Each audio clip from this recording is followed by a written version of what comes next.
இந்த கங்குவா படம் வந்து அமேசான் டைமில் பார்த்தேன். எனக்கு இந்த சதிகிரினாங்களே, அதனால படம் எல்லாம் நினச்சிட்டு இருந்தேன்.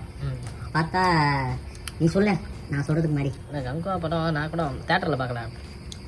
அது நான் எனக்கு ஒரு டவுட் இருந்தது, ஏதோ சதியில் தான் அது விமர்சனம் அப்படி பண்ணிட்டாங்க. ஏன்னா வந்து அவர் ஸ்ட்ரைட்டாக வந்து ஒரு கட்சியை வந்து எடுத்து பேசினார்.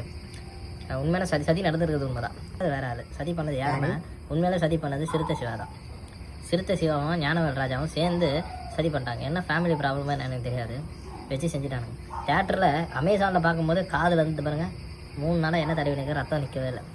தேட்டரில் போய் யோசிச்சு பாருங்கள், 3/4 பேர் காது கேட்கலையா. ஏரிங் ப்ராப்ளத்தில் டாக்டருக்கு செம தொழில், செம துட்டு அவனுங்கலாம். யோசிச்சுப்பா, இப்படி ஒரு படம் எடுக்கிறதுக்கு கரெக்டாக சொல்கிறீங்க.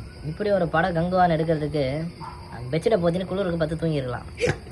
2000 கோடி இப்போ வரும்னாங்க. 350 கோடி பட்ஜெட்டு. 350 கோடிக்கு 3500 ரூபாய் பேங்க் கார்டு போயிட்டு வந்துருக்கலாம். ஜாலியாக இருந்துருக்கலாம். வேஸ்ட்டுங்க.